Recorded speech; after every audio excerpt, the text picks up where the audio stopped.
Good evening मेरे प्यारे दोस्तों। और आज हम शुरुआत करते हैं हिंदी व्याकरण, जो आपको यहाँ से देगी अधिकतम नंबर।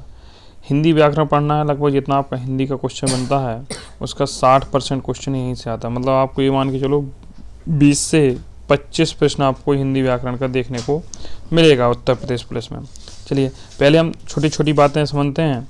छोटी छोटी बातों से ही शुरुआत की जाती है। बूंद बूंद से घड़ा भरता है, ये सच्चाई है। आप अभी डेली एक क्लास देखिए, क्लास देख के इसको लिखिएगा, कंप्लीट करिएगा, तो नॉर्मल आपको लगभग 1 से 1.5 घंटे पढ़ाई होगी। धीरे धीरे धीरे क्लासेस, एक क्लास फिर 2 क्लास आने शुरू हो जाएंगे, दिन में आएगा।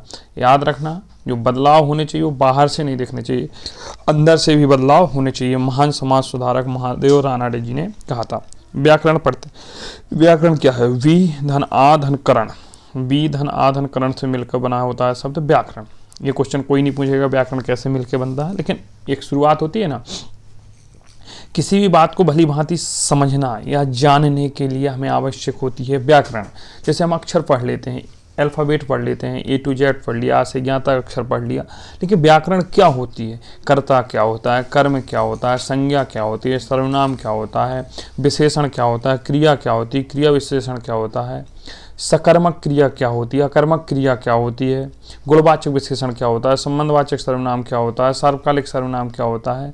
तो ये सारी चीज़ें जहाँ हम पढ़ेंगे उसको हम कहते हैं व्याकरण। उसको हम क्या कहते हैं? व्याकरण।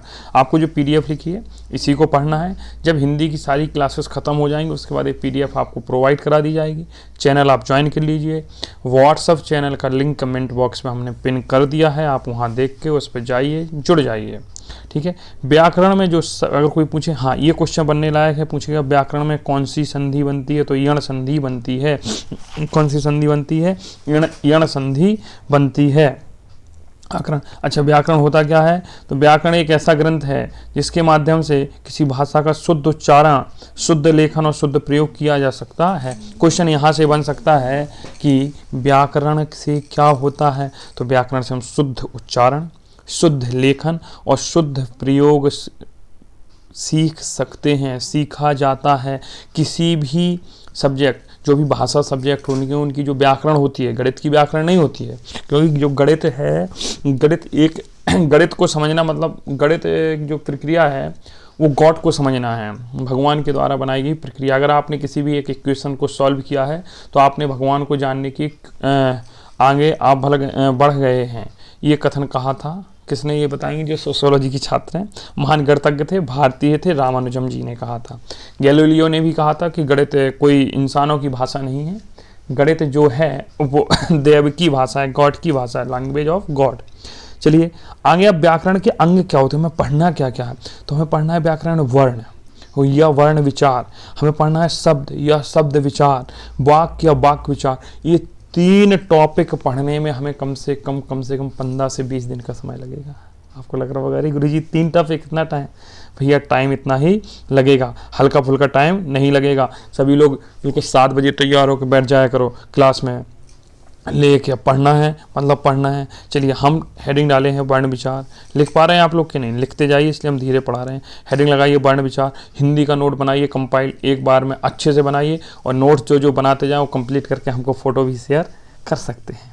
वर्णों का शुद्ध लेखन, उच्चारण व प्रयोग, ज्ञान प्राप्त करना वर्ण विचार कहलाता है। कि वर्णों का जो शुद्ध लेखन, उच्चारण का शुद्ध उच्चारण और प्रयोग का ज्ञान प्राप्त करना ही वर्ण विचार कहलाता है। अब कहो गुरुजी अभी तक हम जो पढ़े हैं वो सही पढ़े हैं कि गलत? अभी हम आपको बता दें आप सही पढ़े हैं कि गलत।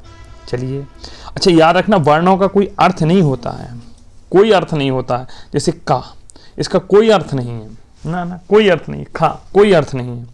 अच्छा आप कहोगे गुरुजी का पढ़ते नहीं, का नहीं पढ़ते, क्या पढ़ते हैं? क्या?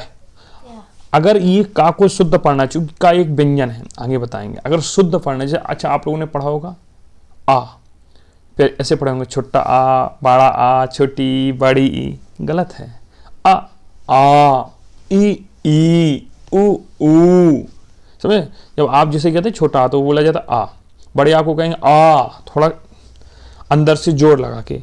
भाषा को तेज बोल के, समझ रहे हैं कि नहीं इन चीज़ों को। अच्छा चलिए, ये कुछ पॉइंट जो हम आपको कहें इंपॉर्टेंट हैं, इनको आप लिखते जाइए। जैसे मौखिक रूप से भाषा की सबसे छोटी इकाई क्या होती है, तो वो ध्वनि होती है। तो मौखिक रूप से भाषा की सबसे छोटी इकाई है वो क्या होती है, ध्वनि होती है। क्वेश्चन बनेगा मौखिक रूप से भाषा की सबसे छोटी इकाई क्या होती है, तो उसे ध्वनि कहते हैं। क्या कहते हैं, ध्वनि कहते हैं। आगे देखिए, लिखित रूप से भाषा की सबसे छोटी इकाई क्या होती है, तो उसे वर्ण कहते हैं। क्या कहते हैं, वर्ण कहते हैं। लिखित रूप से भाषा की सबसे छोटी इकाई क्या होती है, तो उसे हम वर्ण कहते हैं। आगे अगला क्वेश्चन देखिए, आगे भाषा की सबसे छोटी इकाई क्या होती है, वर्ण। आपको भी सब भाषा की देखिए, एक होती है मौखिक भाषा। अभी हम जो आपको बोल रहे हैं, अगर हम बोल रहे बिना देखे पढ़ना नहीं करने, मौखिक रूप से सुनाओ, पहाड़े याद हैं, 2 एकम 2, 2 दूनी 4, 2 पहाड़ों से याद आया। पुलिस वाले सभी बच्चों को 25 तक पहाड़े याद होने चाहिए। गणित की शुरुआत में थोड़ी थोड़ी हम टिप्स रोज देते जाएंगे। 25 तक पहाड़े याद होने चाहिए, किस तरीके में होने चाहिए हम सुना के बताते। 24, 48, 72, 96, 120, 144, 168, 192, 216, 240, इस तरीके से होने चाहिए। याद कर लीजिएगा पहाड़े। हमको पता है जितने बहुत से लोग होंगे जिनको नहीं होंगे याद। मौखिक रूप से जब हम बोलते हैं तो उस समय जो भाषा है उसकी सबसे छोटी इकाई क्या है, ध्वनि, साउंड, जो हम बोल रहे हैं, आवाज आ रही है। अच्छा, लिखित रूप से सबसे छोटी इकाई क्या है, वर्ण। क्या है, वर्ण। और भाषा की सबसे छोटी इकाई, देखो लिखित जब हम लिखते हैं तो वर्ण ही तो लिखते हैं। हम जैसे का लिखा, सबसे पहले का ही तो लिखेंगे, तो सबसे छोटा अक्षर ही क्या होगा, सबसे छोटा हमने लिखा क्या, तो वर्ण होता है। भाषा की सबसे छोटी इकाई क्या होती है, वर्ण। भाषा की भी सबसे छोटी इकाई, कोई भी भाषा है उसकी छोटी इकाई क्या होती है। आपको अंग्रेजी भाषा सीखनी है, अंग्रेजी सीखने उसके लिए सबसे पहले क्या सीखने होंगे, अल्फ़ाबेट्स सीखने होंगे। आपको संस्कृत सीखनी होती है, उसके भी आपको माहेश्वर सूत्र में जो अयोड़ रिलेक एवं एच हैवर लण होता है, गणम जमा गर्दस जब गर्दस, उनको पहले सीखना होता है। वो संस्कृत के अक्षर हैं। आपको अगर अंग्रेजी सीखना तो A to Z आना चाहिए, A for apple, B for boy, C for cat, D for dag, अगर डॉग सॉरी अगर आपको हिंदी सीखना तो आ ई यू क ख ग घ घ आपको सीखना ही पड़ेगा। तो भाषा की सबसे छोटी इकाई बाबू होती है वर्ण, और वर्ण को ही कहते हैं अक्षर। अक्षर, वर्ण को ही क्या कहते हैं, अक्षर। तो चीज़ें बड़े ध्यान से सुनना, क्लास को 2 बार देखना, एक बार नॉर्मल स्पीड में देखिए, दोबारा आप 1.5 पॉइंट की देखिए। अक्षर माने हो तो आ माने नहीं, छरती, जिसका क्षरण ना हो उसे कहते हैं अक्षरा, ना छरती थी अक्षरा, जिसका क्षरण ना हो अक्षर कहलाता है। आगे देखिए, अर्थ के आधार पर भाषा की सबसे छोटी का, देखिए हमने कहा था वर्ण का तो अर्थ निकलता नहीं है, तो अर्थ के आधार पर सबसे छोटी इकाई क्या होगी, तो शब्द हो गई। जैसे हमने कहा शब्द में हमने कहा आपको पवन, तो पवन का भैया अर्थ है, पवन मीन्स हवा होती है, वायु होती है कि नहीं। हमने कहा कमल, तो कमल का अर्थ है, हर चीज का अर्थ है। जैसे हमारा नाम है कृष्ण, तो कृष्ण मीन्स होता है काला। एक होता है शब्द कृष्णा, तो कृष्णा, जो कृष्ण और कृष्णा है, कृष्ण पुल्लिंग है, कृष्णा स्त्रीलिंग है। अगर बड़ा अक्षर कर देंगे, यहाँ दीर्घ स्वर लगा देंगे तो स्त्रीलिंग होगा। कृष्णा का अर्थ होता है द्रौपदी, कृष्ण का अर्थ होता है भगवान श्री कृष्ण, और कृष्ण का अर्थ होता है काला। तो ये शब्द हैं। तो अर्थ के आधार पर अगर भाषा की सबसे छोटी इकाई होगा तो शब्द, और भाषा की सबसे छोटी इकाई कौन होती है, वर्ण। लेकिन अर्थ के आधार पर क्या होगी, शब्द। लिखित रूप से सबसे छोटी इकाई क्या होगी भाषा की, तो वर्ण। मौखिक रूप से सबसे छोटी इकाई क्या होगी, ध्वनि। ये चारों पॉइंट याद कर लीजिएगा। आगे चलते हैं। भाषा का अर्थ के आधार पर 2 इकाइयाँ होती हैं। अर्थ है जो उसकी 2 इकाइयाँ होती हैं। कैसे होती हैं गुरुजी समझाइए। एक शब्द होता है, एक वाक्य। कैसे होते हैं, जैसे हमने शब्द तो अभी बता दे, वाक्य लिख दिया, मैं घर जाता हूँ, मैं घर जाता हूँ, तो भैया ये वाक्य इसका अर्थ है मैं कहाँ जा रहा हूँ। राम खाना खाता है, कौन खाना खाता है, राम, राम खाना। अब हमने अगला कहा कि राम सेब खाता है, तो कौन खाता है, राम। क्या खाता है, सेब। समझ रहे हैं ना, अर्थ निकल रहा है, पुष्टि हो रही है। डॉक्टर के आने से पहले मरीज मर चुका होगा। तुम अभी इस समय क्लास देख रहे हो, लेकिन ऊपर से व्हाट्सएप का नोटिफिकेशन आ गया तो वहाँ जाने की चेष्टा कर रहे हो, वो नहीं करना है। सारी चीज़ों को इग्नोर करो, जीवन में एक लक्ष्य केंद्रित करो। बाबू सोना, जादू टोना, रोना सब बंद करो। 3 महीने के लिए सिर्फ पढ़ाई शुरू करो। चलिए आगे। भाव, भावार्थ के आधार पर भाषा की सबसे छोटी इकाई क्या होती है, वाक्य होती है। भाव या भावार्थ के आधार पर देखिए, भाव, भाव ये अर्थ नहीं कह रहा है, भाव अर्थ के आधार पर तो शब्द होगी। भाव किसी, देखिए शब्द में कोई भाव नहीं निकल रहा। हमने कहा पवन, हवा है, कोई भाव नहीं है। लेकिन हमने कहा क्या तुम मुझसे प्रेम करते हो, यहाँ भावनाएं हैं। तुम मुझसे घृणा करते हो, कितना मजा आ रहा है वो सुनने में। अरे प्रेम घृणा को हटाओ, पढ़ाई पे ध्यान दो। लेकिन यहाँ भाव निकल रहा है, मैं तुम्हें मार दूंगा, यहाँ पे भी भाव निकल रहा है। तो सबसे छोटी इकाई क्या होगी? यहाँ पे वाक्य होगी। भाषा का सबसे बड़ा अंग भी क्या है? वाक्य है। क्या है? वाक्य है। और भावार्थ के आधार पर भी सबसे छोटी इकाई क्या है? वाक्य है। चलिए अब हम पढ़ते हैं, गुरुजी वर्ण और ध्वनि में अंतर क्या होता है? ये तो लफड़ा हो गया। आप वर्ण भी बताए, ध्वनि भी बताए। जो लिखित आधार पर है वर्ण होगा, मौखिक आधार पर ध्वनि होगी, भाषा की सबसे छोटी इकाई। चलिए पढ़ते हैं तब। जैसे हमने कमल कहा, तो कमल में देखते हैं इसमें हलंत लगेगी का में, का धन आ, मा धन आ और ले और धन आ। तो इसमें कितने वर्ण हैं? 1 2 3 4 5 6। अब ध्वनि कितनी है? का मा ला, 3 ध्वनि है। ये अंतर है। जो बोलते हो वो ध्वनि है, जो लिखते हो वो वर्ण है, और वर्ण को शुद्ध लिखने का तरीका होना चाहिए। आगे देखते हैं, अगला है शब्द। हेडिंग लगाइए आप, शब्द। हेडिंग लगाइए शब्द। इसको इंपॉर्टेंट टिक करिए, यहाँ से अच्छे क्वेश्चन बनेंगे, अच्छे खासे क्वेश्चन बनेंगे। वर्णों का सार्थक समूह शब्द कहलाता है।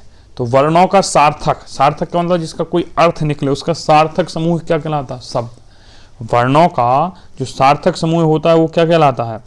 कहलाता है शब्द। क्या कहलाता है? शब्द। तो वर्णों का सार्थक समूह क्या कहलाता है? शब्द कहलाता है। आगे चलिए, जैसे हमने अभी पवन बताया, कमल बताया, तो पवन का अर्थ भी होता है, कमल का अर्थ भी होता है। नोट देखिए, अर्थ के आधार पर भाषा की सबसे छोटी इकाई शब्द होती है। ये हम पहले ही अर्थ के आधार पर तो भाषा की सबसे छोटी इकाई हम बता ही चुके हैं, शब्द होती है। और लिखित के आधार पर वर्ण होती है, मौखिक आधार पर ध्वनि होती है, भाव या भावार्थ के आधार पर वाक्य होती है। ये पॉइंट सारे लिख लीजिए, इस क्लास को दोबारा देखिए। चलिए, वर्णमाला। वर्णमाला क्या होता है? वर्णों का व्यवस्थित समूह ही क्या कहलाता है? वर्णमाला कहलाता है। जो वर्णों का व्यवस्थित समूह है वही क्या है? वर्णमाला है। वही क्या है? वर्णमाला। ये वर्णों का व्यवस्थित, जैसे ए टू जेड होता है, ए के बाद बी ही आता है, बी के बाद सी आता है, ऐसा नहीं ए जेड सी पी डी कर दो, नहीं। तो वर्णों का व्यवस्थित समूह ही क्या कहलाता है? वर्णमाला कहलाता है। क्या कहलाता है? वर्णमाला कहलाता है। जैसे आ ई उ डॉट डॉट डॉट लिखते जाओ। आगे देखिए, अब वाक्य क्या होते हैं? अगली हेडिंग लगाइए आप लोग, वाक्य। आज बेसिक जानकारी है, थोड़ा थ्योरेटिकल पोर्शन है, कल से पोर्शन जो होगा अच्छा होगा, समझ में आएगा। लेकिन इन चीज़ों को लिखिए, अगर ये चीज़ें समझ में नहीं आएंगी तो आगे की क्लास समझ में नहीं आएगी। हर चैप्टर दूसरे चैप्टर से जुड़ा होगा, इसलिए आप शुरुआत से पढ़िए, डेली पढ़िए, नियम बना लीजिए। क्लास 7 बजे आती है, हम नोट कॉपी लेके बैठ जाएंगे, 7 बजे ही देखेंगे, हाल जब क्लास चल रही होगी। कहे गुरुजी बाद में नहीं देख सकते?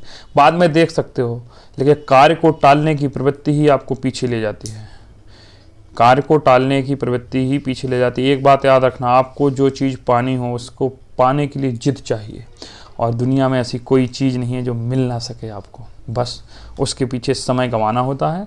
हाई स्कूल इंटर में जो किए होगे छिचोरापनी याद होगी, पीछे पीछे घूमे होगे, गिफ्ट विफ्ट ला के दिए होगे, हो सकता है इंसान मिल गया हो, लेकिन अंतिम मौका है। अगर नहीं मिला होगा तो उसके अब्बू से सीधी जाके बात करना, पापा से, पहले जॉब लो और अपना क्या कहते हैं उसका सिलेक्शन लेटर ले जाना पुलिस का, I am select in UP corp.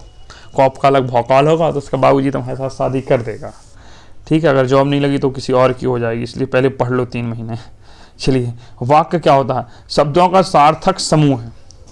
शब्द हैं जो उनके सार्थक समूह क्या कहलाता है? वाक्य कहलाता है। जब 2 या 2 से अधिक शब्द मिलते हैं, 2 या 2 से, जब 2 या 2 से अधिक शब्द मिले, एक नहीं 2, मैक्स मिनिमम 2 होना है।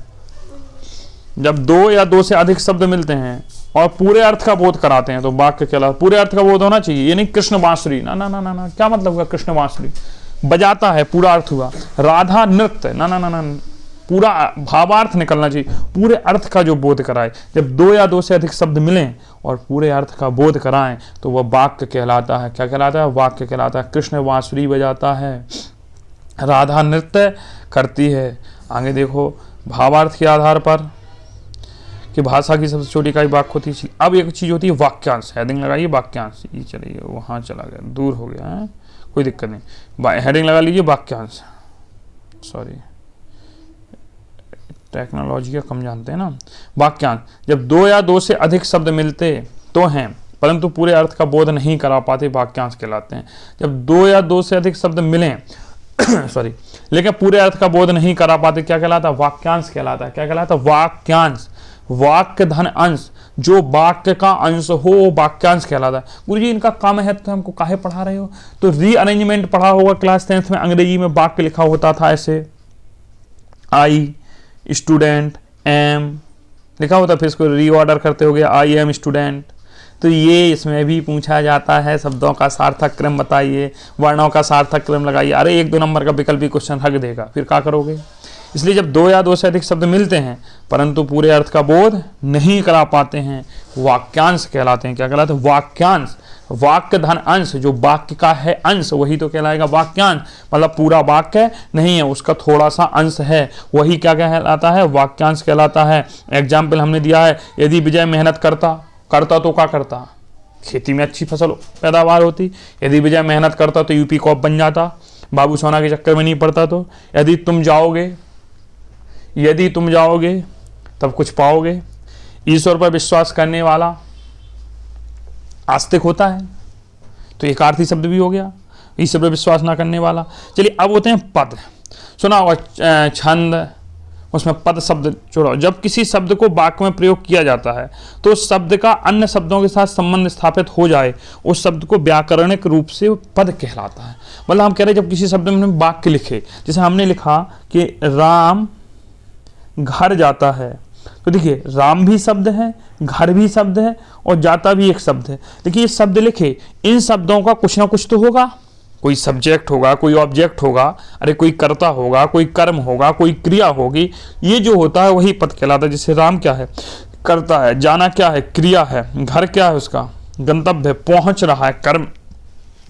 रवि पुस्तक पढ़ता है, देखिए रवि करता है, पुस्तक उसका कर्म है, पढ़ना उसकी क्रिया है, पढ़ना क्रिया है।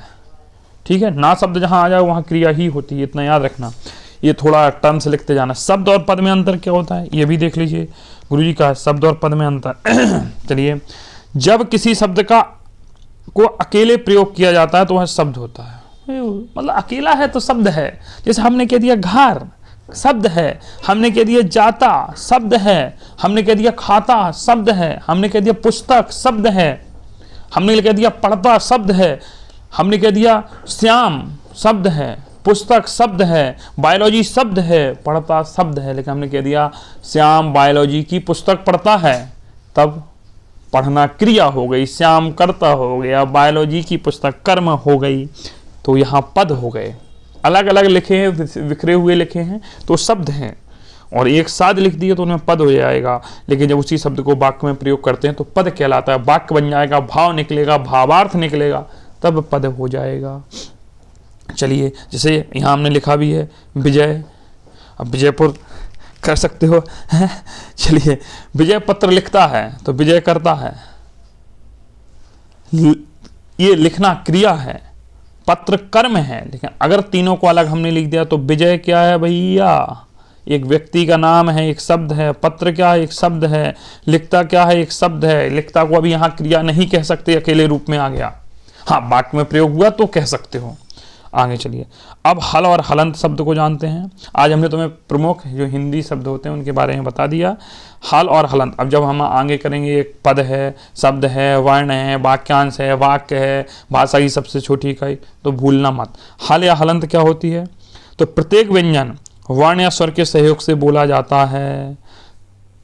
किसके? हमने वर्ण या वर्ण स्वर, प्रत्येक व्यंजन वर्ण स्वर के सहयोग से बोला जाता है। स्वर के बिना तो कहीं भी भाषा में आप हिंदी में कुछ कर ही नहीं सकते। कैसे? जब व्यंजन को स्वर से अलग कर दिया जाता है तो वह व्यंजन अधूरा हो जाता है।